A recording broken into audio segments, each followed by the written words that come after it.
कि हम सह लेंगे, पर ये हम नहीं सह सकते। 20,000 का रूम लिए तो 15,000 रुपया और उनको ब्रोकरेज के रूप में देना पड़ेगा। अगर बारिश हो गई तो सड़क के ऊपर पानी आ जाता है, नाला मतलब ऊपर बहने लगता है।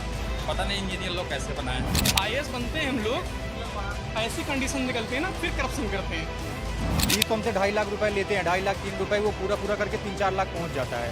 तो सर इनकी क्या मौत के हकदार थी, सिस्टम ने मारा है। नमस्कार मित्रों, धर्मेंद्र यादव रात के समय टीवी देखने बैठे तो उनके लिए दिल्ली से एक खबर थी।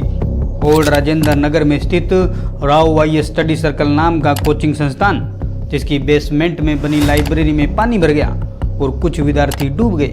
खबर सुनते ही धर्मेंद्र यादव के पैरों तले जमीन निकल गई, क्योंकि कुछ महीने पहले ही उन्होंने अपनी भतीजी श्रेया यादव का एडमिशन इसी कोचिंग सेंटर में करवाया था और इसी के लाइब्रेरी में वो पढ़ने जाती थी। उन्होंने जल्दबाजी में श्रेया को फ़ोन किया। श्रेया का फ़ोन बंद था। धर्मेंद्र की टेंशन बढ़ गई। आनंद फानन में वो श्रेया के पीजी पहुंचे। उसके रूम में ताला लगा था। अब उन्हें अंदेशा हो गया कि कोई न कोई दुर्घटना हो चुकी है। पीजी से भागकर वो कोचिंग सेंटर गए, जहां उन्हें पता चला कि मरने वालों में एक श्रेया यादव नाम की लड़की भी है। सोच के देखिए कि क्या बीती होगी उनके परिवारों पर, जिन्होंने IAS बनने के सपने के साथ अपने बच्चों को दिल्ली भेजा। तो जानते हैं क्या हुआ था 27 जुलाई के दिन, कैसे इतना बड़ा हादसा हो गया, कैसे ये कोचिंग माफिया स्टूडेंट्स के जीवन के साथ खिलवाड़ करता है, कैसे हालातों में राजेंद्र नगर जैसे इलाकों में एक मिडिल क्लास स्टूडेंट सर्वाइव करता है, कैसे कोचिंग माफिया स्टूडेंट्स को ट्रैप करता है। जानते हैं आज के इस एपिसोड में। 27 जुलाई दिल्ली का ओल्ड राजेंद्र नगर, रोज के जैसा ही दिन। हजारों विद्यार्थियों की भीड़ कोचिंग सेंटर और लाइब्रेरी में बढ़ती जा रही थी। सुबह से ही बारिश का माहौल था, लेकिन जब IAS बनने के सपने हों तो हल्की बारिश क्या ही बाधा डाले।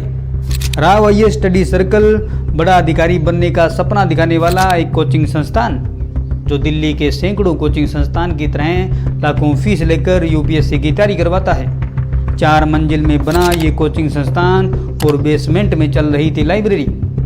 क्लासेज के बाद स्टूडेंट्स लाइब्रेरी में बैठकर पढ़ते और टेस्ट प्रैक्टिस करते। लाइब्रेरी शाम को 7 बजे बंद हो जाती, लेकिन 27 जुलाई को बारिश के कारण कोचिंग संस्थान के सामने की सड़क पर पानी भर गया। ये कोई नई बात नहीं थी, अक्सर बारिश के समय ऐसा ही होता।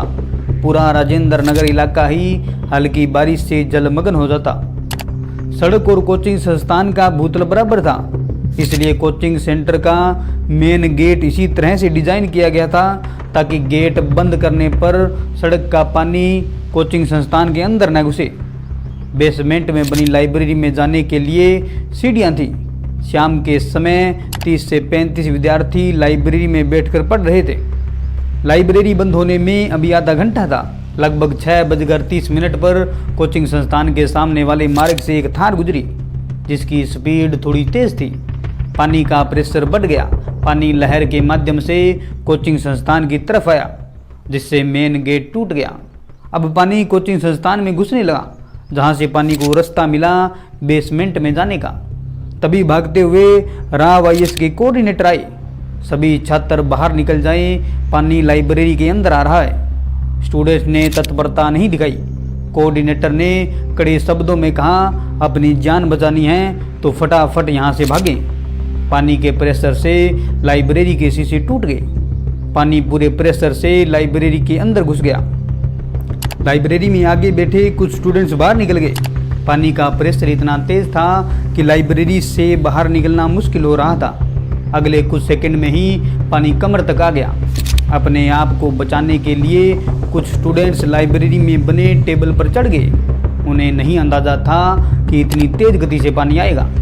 जैसे तैसे कुछ स्टूडेंट्स और बाहर निकले, लेकिन अभी भी 8 बच्चे अंदर फंसे हुए थे। कोचिंग संस्थान के मैनेजमेंट ने बच्चों को बचाने के लिए रस्सियां और पाइप फेंकी, जिसे पकड़कर कुछ लोग और बाहर आ गए। अंत में जो लड़का बाहर आया उसने बताया कि अभी भी 2 लड़कियां अंदर हैं। उनमें से एक ने मेरा पैर पकड़ा था, लेकिन पैर उसके हाथ से छूट गया। पानी बहुत गंदा था, जिस कारण मैनेजमेंट द्वारा फेंकी गई रस्सियां स्टूडेंट्स को दिखी ही नहीं। 2.5 मिनट में पूरा बेसमेंट जलमग्न हो गया। गोताखोरों की मदद से रात को 1 बजे तक चले सर्च ऑपरेशन से स्टूडेंट्स की बॉडी को बाहर निकाला गया। 3 होनहार विद्यार्थियों की मौत हो गई। तीनों बॉडी की पहचान हुई तानिया सोनी, श्रेया यादव और नेविन डेलविन के नाम से।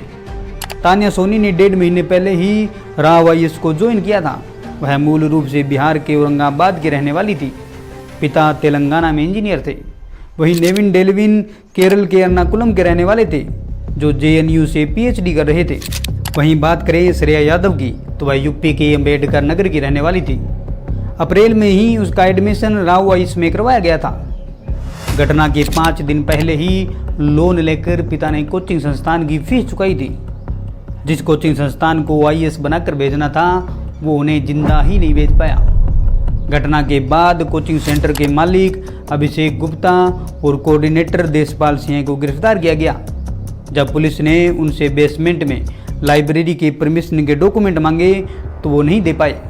जांच में सामने आया कि जिस बेसमेंट को स्टोर रूम और पार्किंग एरिया के रूप में इस्तेमाल करने की परमिशन थी, उसमें अवैध रूप से लाइब्रेरी बना रखी थी।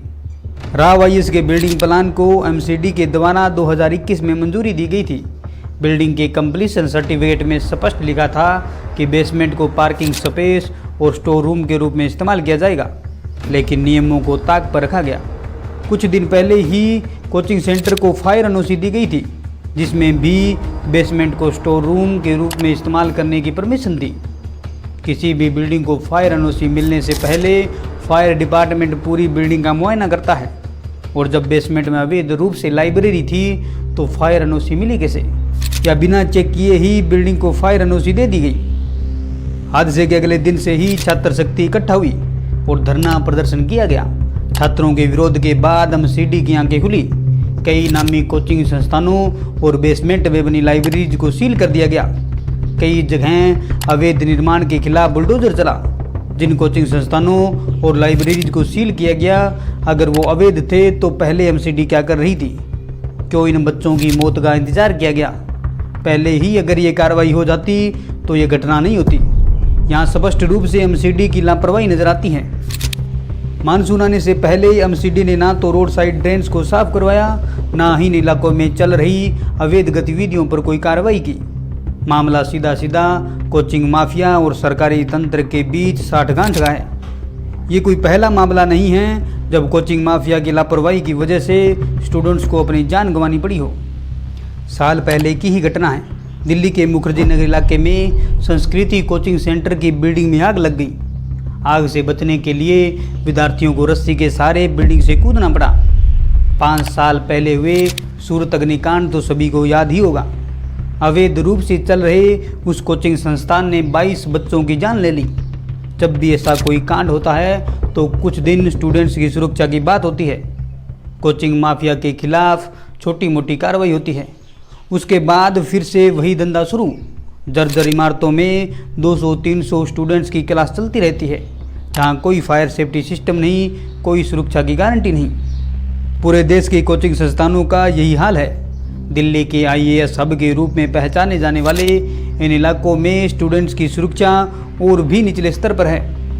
3 साल से UPSC की तैयारी करने वाला नीलेश दोपहर की चाय पीकर PG की तरफ लौट रहा था। बारिश के कारण सड़कों पर पानी था। गड्ढे से बचने के लिए नीलेश ने जैसे ही लोहे के गेट को छुआ, करंट लगने से मौके पर ही नीलेश की मौत हो गई। ये घटना बेसमेंट कांड से सिर्फ 4 दिन पहले की है। नीलेश UPSC मेंस की तैयारी कर रहा था, उसका प्री क्लियर था। किसी भी कोचिंग संस्थान ने कोई भी रिस्पॉन्सिबिलिटी नहीं ली। यहीं अगर नीलेश IAS बन जाता तो ये कोचिंग माफिया क्रेडिट खाने आ जाते। हर कोचिंग के विज्ञापन में उसकी तस्वीर दिखती। 2 से 3 लाख रुपए फीस लेने वाले इन कोचिंग माफियाओं को कोई मतलब नहीं है कि विद्यार्थी यहाँ किस हालात में रहता है। इतनी फीस देने के बाद भी स्टूडेंट्स को मूलभूत सुविधाएं भी नहीं मिल पाती। उनकी सुरक्षा की कोई गारंटी नहीं। जिस क्लासरूम की क्षमता 100 विद्यार्थियों की हो, उसमें 200 घुसा दिए जाते हैं। कई क्लासरूम में तो 300-400 स्टूडेंट्स साथ बैठते हैं, और ऐसे क्लासरूम को खाली करने में ही 20 से 25 मिनट लग जाते हैं। अगर यहाँ आगजनी की घटना हो जाए तो कैसे कोई विद्यार्थी सुरक्षित बाहर निकलेगा? नामी कोचिंग संस्थानों का यही हाल है। इन सभी कोचिंग माफियाओं के इर्द गिर्द पूरी इकोनॉमी रन करती है।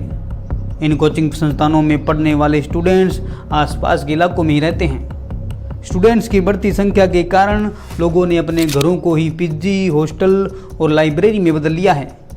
यहाँ पर चलने वाली अधिकतर लाइब्रेरी और कोचिंग संस्थान अवैध रूप से बेसमेंट में चलते हैं।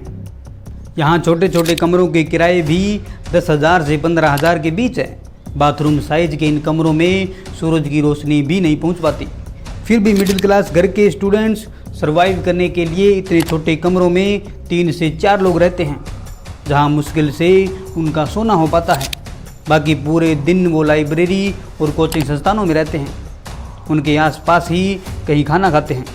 मजबूरन उन्हें पूरे दिन लाइब्रेरी में बिताना पड़ता है, जिसकी एक सीट के लिए उन्हें 3,000 रुपये देने पड़ते हैं। यानी पूरा का पूरा सिस्टम स्टूडेंट्स को मिलकर लूटता है। इतने पैसे खर्च करने के बाद भी स्टूडेंट्स को मिलता है एक घटिया एनवायरनमेंट। इन सब के बाद भी यूपीएससी की तैयारी करने वाले विद्यार्थियों की पहली पसंद दिल्ली ही है। कारण है कोचिंग माफियाओं द्वारा बनाया गया माहौल। कोचिंग संस्थानों द्वारा दिखाए झूठे सपने और बड़े बड़े विज्ञापन, जिसमें यूपीएससी परीक्षा पास किए स्टूडेंट्स की लंबी लिस्ट। एक ही यूपीएससी पास स्टूडेंट्स को अलग अलग कोचिंग संस्थान क्लेम करते हैं। हालांकि सच्चाई ये है कि हर साल 10 लाख स्टूडेंट्स यूपीएससी परीक्षा में बैठते हैं, जिसमें 1% से भी कम का प्री निकलता है। यानी यूपीएससी परीक्षा में सफल होने की दर मात्र 0.01% से 0.2% के बीच है। और माहौल ऐसा कि मानो जिसने इन कोचिंग संस्थानों में एडमिशन ले लिया वो आईएएस बन गया। जैसे जैसे ऑनलाइन स्टडीज़ का प्रचलन बढ़ा, इन कोचिंग माफियाओं की पहुंच स्टूडेंट्स तक आसानी से हो गई। पहले यूपीएससी की तैयारी करने वाले लगभग सभी स्टूडेंट्स ग्रेजुएशन के बाद इस बारे में सोचते थे, लेकिन आज स्कूल से निकलते ही कोचिंग माफिया के द्वारा बच्चों को ट्रैप कर लिया जाता है। सोशल मीडिया का प्रचलन बढ़ने से विभिन्न कोचिंग संस्थानों के टीचर्स वायरल हुए थे। उनके विचारों से भी युवा प्रभावित हुए। आज ये टीचर किसी सेलिब्रिटी से कम नहीं है। बाहर निकलने के लिए उन्हें बाउंसर की जरूरत पड़ती है, और इसमें सबसे बड़े नाम बने विकास दिव्य कीर्ति, अवध ओझा, खान सर और ऐसे ही नामों की लंबी लिस्ट। रील्स के माध्यम से देश के हर कोने तक ये पहुंच गए। इनकी नैतिक और आदर्शवादी विचारधारा ने सभी को प्रभावित किया, और उनके क्लासरूम में बच्चों की भीड़ बढ़ती चली गई। जब बेसमेंट में डूबने से 3 एस्पिरेंट्स की मौत हुई तो स्टूडेंट्स की तरफ से प्रोटेस्ट हुए। सभी को उम्मीद थी कि बड़े नाम वाले टीचर्स स्टूडेंट्स के साथ आएंगे, लेकिन ऐसा नहीं हुआ। उनकी तरफ से कोई भी प्रतिक्रिया नहीं आई। आए भी कैसे, रील्स में नैतिकता की बात करने वाले सभी टीचर्स के कोचिंग संस्थान अवैध रूप से बेसमेंट में चल रहे थे। बाद में इस मुद्दे पर सफाई देते हुए इनके इंटरव्यू जरूर आए। बात सिर्फ इसी मुद्दे की नहीं है। बच्चों के हितैषी समझे जाने वाले इन टीचर्स ने क्या कभी बात की राजेंद्र नगर जैसे इलाकों में बुनियादी सुविधाओं से जूझते विद्यार्थियों की, जगह जगह पर लटकते बिजली के तारों की, जो कभी भी किसी की जान ले सकते हैं? क्या नीलेश जैसे होनहार विद्यार्थी की बेमौत मारे जाने पर कोई प्रतिक्रिया आई? तो जवाब है नहीं। उन्हें मतलब है अपने अकाउंट में बढ़ते जीरो से। एथिक्स बढ़ाने वाले खुद एथिक्स भूल गए। ऐसे ही ये कोचिंग माफिया सपने दिखाते रहेंगे और एक बड़ी भीड़ को अपने क्लासेज में बढ़ते रहेंगे। सरकार को चाहिए कि इनके खिलाफ एक कड़ा कानून बने, जिससे इन कोचिंग माफियाओं पर लगाम लगाया जा सके। मिलते हैं ऐसे ही किसी एपिसोड में। तब तक के लिए वीडियो को लाइक और चैनल को सब्सक्राइब कर लीजिएगा। धन्यवाद।